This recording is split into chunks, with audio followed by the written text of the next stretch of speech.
AFP magpapatuloy sa pagsasanay gamit ng Typhoon missile system. Samantala, South Korea at iba pang bansa planong isama sa pagdaraos ng mga multilateral maritime cooperative activity. May balitang pambansa si Patrick De Jesus ng PTV.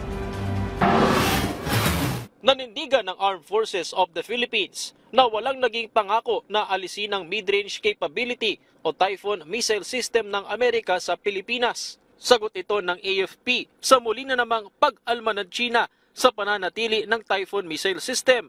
Hindi rin daw nila hayaan ang mga bagay na may banta sa kanilang seguridad.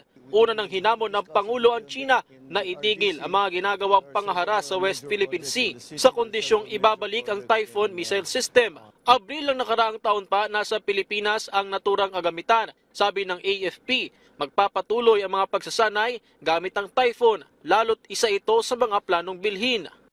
Presence nitong Typhoon missiles is for us to rehearse how to use it, how to deploy it, Pag tinitingnan natin yung logistical trains, paano yung probability of transfers from one location to the other. As long as we are using it for these training purposes and the commitment to use this for our exercises, nandiyan siya. Samantala, ipinakita ang pinaigting na interoperability sa ikapitong Multilateral Maritime Cooperative Activity sa pagitan ng Pilipinas, Amerika at Canada nitong Miyerkules.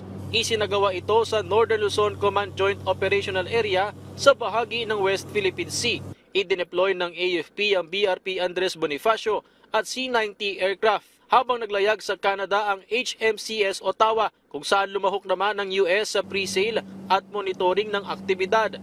Iba't ibang pagsasanay ang isinagawa sa MMCA, kabilang na ang Anti-Submarine Training Target Exercise. Bagamat na monitor ang 3 barko ng PLA Navy ng China, isang oceanographic surveillance ship at military helicopter, hindi nakaapekto mga ito sa pagsasanay. Nais naman ng AFP na mas marami pang bansa ang lumahok sa mga multilateral maritime cooperative activity. We are looking forward to having more of this with other countries such as Italy, United Kingdom and France. Dati wala tayong mga joint sale with these countries, pero unti-unti yung mga ibang bansa, katulad ng mga bansa galing sa Europa, ay nagkakaroon ng interes dito sa ating bansa. Target din imbitahan ng Pilipinas ang South Korea na sumama sa tinatawag na Squad.